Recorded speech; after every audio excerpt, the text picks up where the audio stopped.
So as Larry's shuffling cables for me, my name is Emswiller, and I'll do a little bit more introductions. But before we get started, I'll just personally say that from a sequencing vendor standpoint, I think Showstopper does an awesome job. I've seen kind of the evolution of some of the sequences that are out there, and I feel like once they've not plateaued, but they just kind of have stopped evolving. And I think kudos to Michael and Diana, because they've done a great job of like evolving their sequences. You can still see new effects, new things that they're doing within their sequences. You can notice a lot of major changes that it's not only the new effects that X-Lights puts out, but I think they interpret the songs like you mentioned, and they do a good job. My kudos to them for that. So today we're talking about power injection, and last year Les Willis also did this version of a presentation. So Les is floating around, and he is also a resident expert of a licensed electrical engineer. So I can always call on him for extra formal degree engineering expertise. About me, so Brownsburg, Indiana. My wife Lacey, 3 kids. 2 of the kids are in the back corner. They can probably help check you in. The lead pager here. So if you need anything from them, make them go for a round. Got a career in IT sales. Been doing that for 15, 20 years. And from a sequencing standpoint, I've been sequencing for, not sequencing, but having a just one light show. I don't sequence at all. I let other more professional people sequence. For about 11 years, this will be the 11th season that we've been doing a display. This is a photo of our old house probably 4 years ago time frame, and we moved right before COVID, and the display changed a lot. I don't actually have a house to display on anymore. It's more of a yard and trees. The house is back there somewhere, but it's the same props. It's just further away. So it's probably about a football field width of display, and you can't really take a good picture of it because it's so wide. So this is about 2/3 of the show, but it stretches out. You kind of put a gravel driveway in. People drive through it, park, but they don't drive through. So today we'll talk about power injection and what we need to know about power injection. So technically, pixels are LEDs, light emitting diodes. They're low voltage as opposed to higher voltage, 120 volts AC.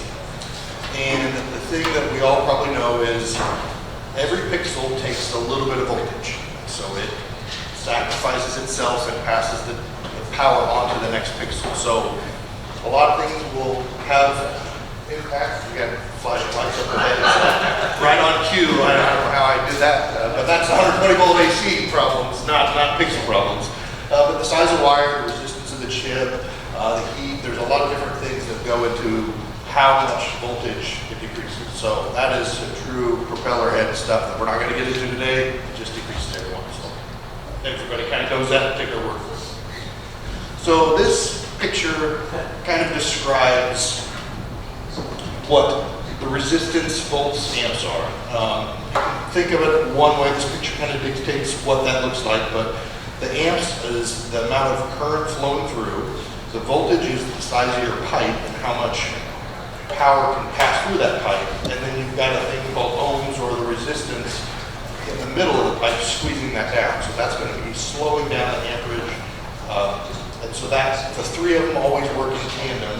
You need to have high voltage, you need to have as much amps pushing through, and then the resistance is the counter of those 3 factors. Relative to power supply. From a power supply perspective, you've got 2 different sides of the power supply. You've got 120 volts AC that you're plugging into the wall, and then you've got the DC side of it. So either way, this is a picture of a typical power supply that we're familiar with, and it's going to be 360 watts. It doesn't matter if it's 360 watts, 12 volts, 5 volts, AC, it's still 360 watts. So you take your input power of 120 volts AC is 3 amps. So people get this confused. It's like, well, I need to add a bunch more circuits to my house. Well, this at full power, 360 watts divided by 120 AC is 3 amps. Now, I'm not going to recommend you plug in 6 or 7 of these on one breaker because you're going to be over 20 amps or a 15 amp breaker. Now, you've got breaker panel problems because each one of these is 3 amps relative to 120 volts AC. The opposite, on the other side, is going to be your 12 volts DC. So it's about 30 amps DC, or if it's a 5 volt power supply, 72 amps. This also correlates with most of the controllers that we use have a 30 amp DC input. So that's what most of those are sized for. We've got 30 amp fuses on the input. Probably recommend putting fuses on between the power supply and the controllers, but that would be the 30 amp size. So to help us understand a little bit more of 120 volt side and the DC side of things, where DC is going to be a little more critical, if we go back to the late 1800s and we remember these pictures, this is New York City, and if you ever had to remember those telephone poles, this is Thomas Edison. He had New York City with DC. He was supplying DC power throughout the whole city of New York. And look how many lines there are, look how many poles, look how much cabling and wiring you needed to have to run DC power. They were powering the entire city of New York with DC power. Tons of wires. Well, then along came Nikola Tesla, came up with AC, and that was a much more efficient means of power transmission. So you don't have these power lines in anywhere anymore. You can go a lot further distance with AC. There's no issues with that. So for our intents purposes, we've got to pay attention to the DC side of things, and that's where power injection also comes into play. So gauge of the wire on the DC side of the power supply, it's going to be relative to the size and the gauge of wire. We're going to have to pay attention to what size of wires we're using, not only for the pixels and maybe what our vendors are using. Are they using 18 gauge wire? Are they using 20 gauge wire, 22 gauge wire? Maybe bought some cheap pixels and they're barely 22 gauge wire. This is going to impact the performance of those pixels. So if they're incredibly cheap on Amazon, there might be a reason, because they're not using as much power going from pixel to pixel, and you might have longer term processes. You can get around that.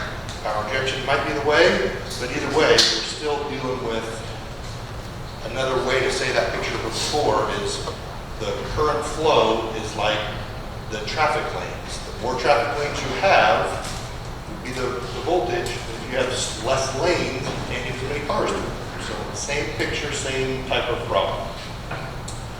This is a repeat of the same slide. Just want to kind of come back full circle to two different sides of the DC power supply, two different sides of the power supply, the DC side where we're paying attention to today, and the AC side.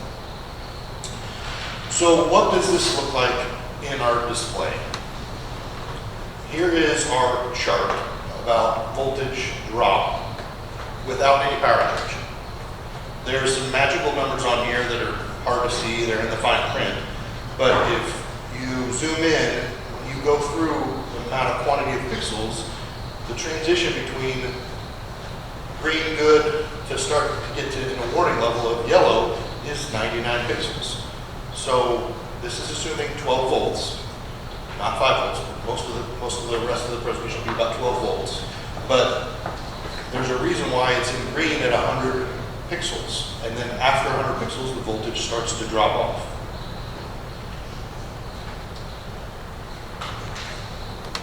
There's going to be resistance in there. This is actually, if you look at a 50 count string of pixels, you've got the power, and then Les is here, he's going to describe E for us, because that's the voltage. Les, give us the formal electrical engineering definition of what E is. You said it last year. Instead of voltage, what does E stand for? E stands for electromotive force.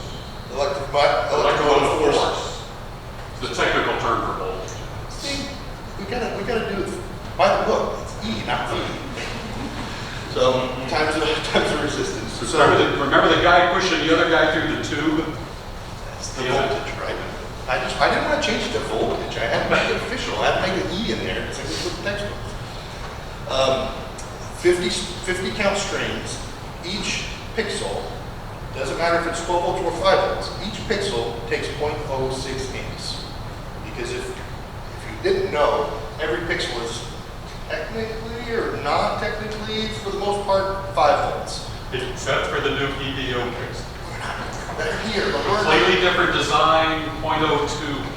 well, Les is gonna try to I'll go to the other room. get out of here with it. Evo pixels are more efficient. But the old school pixels that we used last year, and probably still many of us have, they're gonna be 0.06 amps per pixel. So when you have a 50 count pixel string, that gives you 12 volts, 36 watts, 3 amps.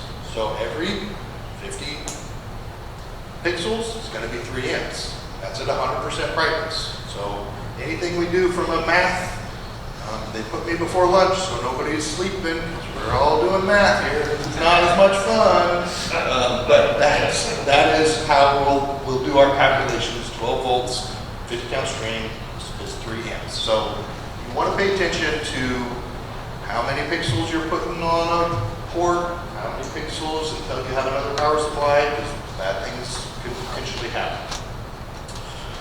The other variable in here is your brightness. It's a little bit up to you. There's no hard science to this, but different schools of thought. But if you're new and not comfortable, we probably would recommend you planning and designing for 100% brightness. You can get away with a lot less. We're always going to recommend you run your show substantially less than 100%. But the problem is when you upload your controller, or you do a reflash, or you create a new push to your controllers, sometimes they reset. They reset to 100%. You turn them on, and if you've planned for a 30% show and they reset to 100%, and you've just started blowing all your fuses. So now you're out there with the users getting your 5 amp fuses to fix. So design for 100 amp if you're not completely comfortable with any of these concepts, and that will save you from blowing fuses everywhere. 12 volts versus 5 volts. Remember, each pixel is 0.06 amps at 100% brightness.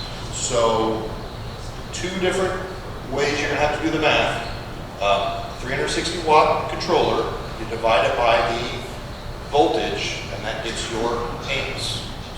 And the same 3 different numbers that we're always doing, power, voltage, current. So if you're dealing with 12 volts, you can get about 500 pixels on that same power supply. If it's a 5 volt power supply rated for 360 watts, you can get a lot more pixels, but it drops down a little more. So you can factor that in, but there's a couple different variables between 12 and 5 volts. So let's go through and see what this looks like before we talk about how we power inject. But I've got a couple props up here and we'll play around a little bit. I've got my standalone temporary controller in a box. So I'm going to change it to, this is a 12 volt prop. And I've got 2, let me plug this in. I've got 2 different wreaths as examples. I've got a big green ugly wreath and I've got a nice painted fancy wreath. Miles is going to be the author. It's Miles, yeah, he's back there. He did an excellent job painting this wreath and it's so pretty that we had to use it for a decoration. This is actually Evo Pixels, but we'll run some tests on it and see what it looks like, modifying the brightness. And then the other one is going to be a Rosa wreath, and it'll have 5 volt pixels, so we kind of see the differences. This one is going to be in series, no power injection, and this one's going to be a little bit more distributed power, so we can go through that and I'll show you what the other thing is my controller doesn't max out with the full quantity of pixels. So I'll turn it on and I'll show you and I'll explain, but it only stops at a certain amount of pixels. So it's not populating the whole entire flake because that is a limitation of my controller. So there's nothing wrong with it, but that's what it's doing. So why isn't the whole leaf flake lit up? It's because my controller is a limited pixel output. Okay, so we've got standard green, that's not a problem. Blue's not a problem, and then red's not a problem. When you Combine all three of the colors, that's going to be triple the amount of power that it takes. So whenever you move away from your three primary colors of light, you're adding more voltage. So single red versus single green versus single blue is the most efficient way to go. When you do full white, it's actually triple the amount of power. If you haven't familiar with those concepts. So to stress this out, if I go to full white, then that's going to be the most power draw, because I have to have triple the amount of power to push all three of those colors respectively. So if I increase the brightness on this, hopefully the people in the back can maybe at least see the top half. We can kind of see what happens. These are evo pixels again, but if I'm increasing the brightness, you'll start seeing the outer rings kind of flaking out a little bit. I'm going to keep clicking the brightness, starting to turn purple in colors. So this is what I'm actually doing, is I'm increasing the brightness from 30%, 40%, 50% in random steps until you get to full bright. But if you don't have power injection, this is what's going to occur, and eventually it's going to start. So that's full max power of my controller. And you can kind of see the differences on the inside's a little lighter, but when you go up and down, you can just kind of, that's purple, so that's kind of the worst of the color. But you can kind of play around with that. These are all going to be in series. There's no power injection at all. Turn that off.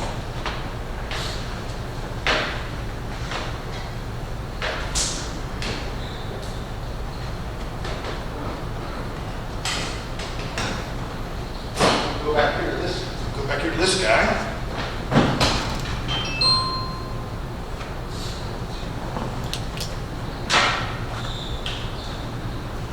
Okay, so this is, again, don't judge on the inside of the wreath. This is probably about a 5-year-old wreath. Aubrey came in yesterday, she's like, did that thing catch on fire? It's all nasty and burnt. That's my compliment on my wreath, because it's been on the side of my house for 5 years. This is the original Rosa wreath. Whenever it came out, it was 4 or 5 years ago, I bought it when it first came out. So it has been abused for many years out in the weather. I'll take it down after this presentation and turn it around here so you can see the back of it. But what I've got is, there's 690 pixels on this, 694, I believe. I've got all the whole wreath powered by one pole. So it's got one cord in here. I don't have any power injection. But what I do is an 18 gauge cord going to the wreath on pixel number 1. And then I've got distributed power, which means I've got 2 different wires. I've got a positive and a negative, and I've got it running around in rings. So if you've ever seen the pixels up on the top, if they're 5-volt pixels, sometimes they'll have the little extra 2 wires coming off of them for power injection. That's what this is. I was cheap back in the day, and I bought the cheapest pixels that Regu had for 5 volts. They're all 50 count strings. They're those same ends you see, JST connectors. They've been outside in the weather for 5 years. Put them with silicone grease, and they've been running. I haven't had any problems with the connections on them. So they're not the blue connectors, they're not the X connects. But you look on the back of that. So after every 50 pixels, there's a power injection spot. And what I've done is I've taken an 18 gauge wire, which is just an extension cord wire, and I've cut that, and I've cut a little bitty 2 or 3 millimeter section, cut the sheathing off, and then I put a solar shrink tube on there, and I slid the power injection wire on each one of them. So at every 50 pixels, it's pulling power from the main 18 gauge ring that goes around this back of this wreath. So what you could potentially see on this one, where the end of the string is changing and you're dropping over time, this one, when I increase power, what you should see is everything being harmoniously turning to orange. Because I've got, these are 5-volt pixels, I've got one input, this is one port on my controller, but you start seeing some weird things on power because it doesn't want to go up that high. So you're actually exceeding the capability of your transformer to deliver it then. So that's full power of light. 5 volt basically. But if you notice, they're all the same. It's not like you're getting that on just the end of it. So I'll take this down, encourage you to come up, take a look at what that looks like. But we would call this distributed power, where you're distributing power all throughout your property. And I'll talk a little bit about where you want to put those. In this case, with 5 volts, it kind of makes sense. Every 50, you've got those positive and negative inputs on there. So, yes. So does that mean that your first pixel in is where your AC gauge are? So you're trying to 1 port it? Yeah, so I'm a big fan of power injection wires, cheap. I go to Walmart and I just get extension cords. I'll answer your question. I just get any kind of extension cord you can. I cut the ends off of them because you need the ends for controller boxes and outputs. And then I use, most of the time, any standard extension cord is going to be cheaper than power injection cable. So I'm always looking for deals. I think 2 years ago, Lowe's had a special for $5 for 100 foot. You can't get these anywhere. And I had to climb up, and they were orange and blue. They were the ugliest things ever. But I'm like, I'll take the whole case of those for $5 for 100 feet. I'll take all of them. You can't. There's no way copper should be this cheap. What do you do with all these? So I've got those up, and I've made my own custom cables. So to answer your question, I've got an extension cord, and it's at this point in time it's brown. I intentionally did that. But this is just an extension cord, and I've got a custom end on it. So this is what connects to my controller. So this extension cord wire, it goes to the first pixel, and the data is pulled off, and the data goes to the first pixel. The other 2 leads stay, and they wrap around the side. So that wire is continuous all the way through the whole pixel. That makes perfect sense. Any other questions? Not if you spend more money with Home Depot has sale on 60-foot cords as opposed to limitation. How much? I don't know how much they were. I was trying to find it. See, that was 60. I was getting 100 foots for $5. I know. I'll beat that. They're ugly, but I'll take it. Nobody sees them laying in the dirt in the winter. So They were. if you need a deal on power supplies, that one can They were work. $10 for 60 foot. So you got much better. I'm not bragging or anything, but I'll take a case. I still got those in the stores. So we'll talk a little bit about how you talk about distributed power, and we'll talk about some other ways to do that. Double checking on my time. So we've seen this voltage drop over time, over pixels. If you do it with power injection, this is what your graph is going to look like. Power goes both ways. So it can go forwards or backwards. It's not directional. It's not going down a one-way road. So in the beginning, you've got full power. In the end of this, at 200 pixels, you've got full power. So I'll jump ahead to the end, but the 2 rules to go by, if you're dealing with design at 100%, is 5 volt pixels, inject every 50 pixels, 12 volts, inject every 100 pixels. And that's not at 100 pixels, that could be at 200 pixels because my pixel is 100 away from the power injection. So you could have a 200 pixel, 12 volts, you could have a 200 pixel run and you're injecting at the beginning and the end, right in the middle of your road, number pixel 100, pixel 101 are 100 away from the injection spot. So you gotta look forwards and backwards when you're injecting. 100 for 12 volts, 50 for 5 volts. This is kind of what I did for the distributed power, where you're modifying. You can do this with shoulder shrink tubing, cut a little bit of the wire, and do that distributed power. It works really well for dense props.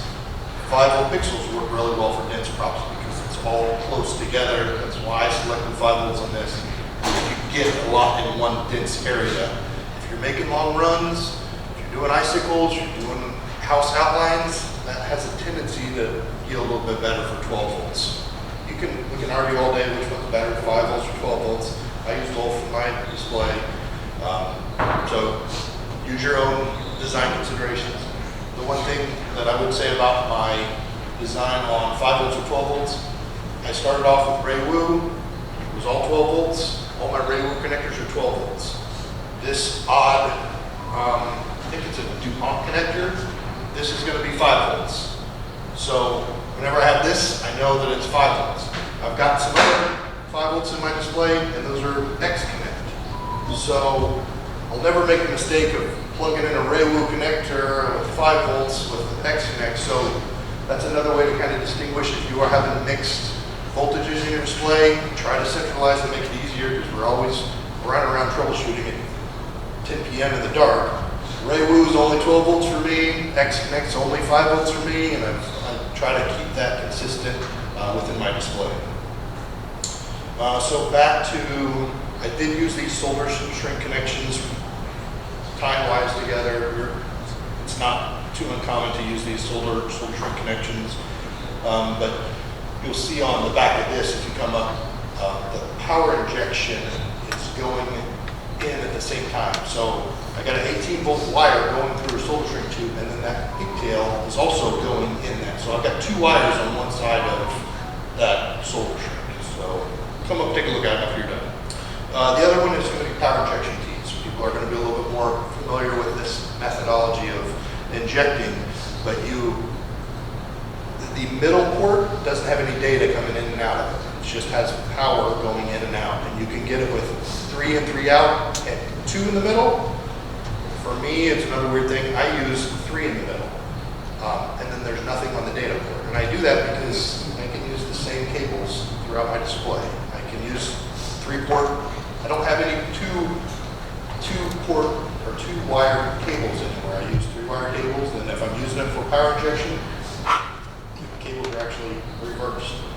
So when I've got like a diff or a controller, the males coming out are power injection, whereas a female port would be actually controller port. So that's one way to do it. We've got some, I think there's some displays over there. If you haven't seen the power injection tee, another good way to inject power. But this would be more for how you're coming off of your power supply and distributing that power. So we talked about rules to go by: 50 pixels versus 100 pixels. For 50 pixels for 5 volt, 100 for 12 volt. Rules of thumb. Again, I like to use 18 gauge minimum for power injecting. Think of your telephone poles in New York City. The bigger the wire, the longer the runs. You need long throughput. So if you've got an extra long run, maybe go up from an 18 gauge to a 16 gauge wire. Keep that in mind. There's going to be more resistance over longer wires, so use a higher gauge wire. So when you have a problem, let's say you have this 8-foot 600 node pixel. How do we tackle that? How are we going to think about breaking this down and hooking it up into your controller? There's a lot of ways you can do it. I've got over 600 nodes coming off of 1 port with distributed power. That's one way to do it. There's so many different ways, but here's another example of, there's 6 arms. Every arm's 100 pixels. I could have 1 port per 100 pixels. I don't need power injection. Technically, I could probably do 2 arms with 200 pixels, but now I don't. I could have a power injection at the end of every arm. Now I'm only using 3 ports off the controller. So it just depends on how you want to think about it. You could do 3 arms with 300 pixels. If it's 12 volts, you can inject at the end of the 3rd arm. So there's no right or wrong way to do it. If you're confident in, I want to run this prop at 30%, you probably have it all together. But again, it goes against what my caution was at the beginning of the presentation. So any thoughts on how you guys design or architect your props? What do you guys think about when you're laying out your props relative to ports on the controllers? I know it's kind of a different thought. Anybody want to chime in with any thoughts on how they break down their props controllers? So this has helped me because in one of your demos, when some things went rainbow, I realized I've seen that before. Didn't quite know what was going on, and it went away when I went from 100 brightness to 30 So I'm probably a whole bunch of meanwhile short at this point, and I'm gonna have to beef that up a little bit. So this has been very helpful. Very good. Thank you for the So, when you're troubleshooting, don't be afraid to go down to the bare minimum. I've got, Miles knows it well, but I've got 4 matrix panels. He did it a little bit different. I redesigned it after I got it, but I've got 882 pixels on one panel that's 8 foot by 4 foot. They're 5 volt. And then I put 2 of them together so they're 8 foot square. I've got that running off of 2 ports and 2 power injections. I run it at 5% brightness. So I show it, it's like 800 pixels and 1 port and 2 power. You're an idiot. Don't do what I do. Not for the faint of heart. But so it can be done. Again, 2 injection points, but extreme examples. Miles. To echo what you said about there really isn't any right way to do this. One thing that I've realized, I used to have a pretty sizable show, and I've actually gone away from power injection and just input more controllers. That way, if there was an issue, it's easy for me to troubleshoot because I can just go in there and switch the port and re-render everything good. So again, just to echo what you said, there's really no right or wrong way to do that. Just what's your most comfortable. For me, it was kind of interesting on my design. My differential box had 12 volt, 5 volt power supplies. And I'm like, okay, well, I need to pull off 2 ports, and if I go to a 3rd, 4th port, then my differentials are all messed up. So I'm like, can I get this to work? And I added 1600 5 volt pixels by just changing 2 ports. It was head scratching, little question. So not recommended to do, but can be done. Not for the free flow. So the other thing with that power injection, you could think about if you're running at 40 frames a second, how many pixels you can put on each of those ports. Because I think it's like 600-ish. Right. So just stay 40 frames a second. 2 good limiting factors for me. One is 40 frames versus 20 frames. Exactly right. You can only have so many pixels if you're doing 40 frames. There's vendors in the industry that recommend going up to 120 frames because it's smoother and your eye can detect it. I'll leave that argument alone, but if you're going even higher than 40 frames and then you're going to be limited in your count on those pixels. The other thing is Falcon controllers that have the sliders on how many different ports you can do.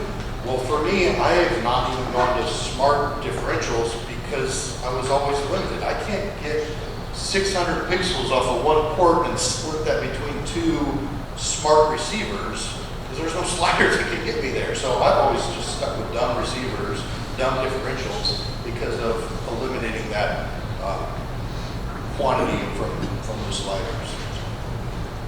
Question? So you gotta have a power supply for each crop that's 500 legs. So say that again. If you have, All right, if I got power injection, where do I get the power from? The 12 volt power supply? yeah. So a couple different things you could do.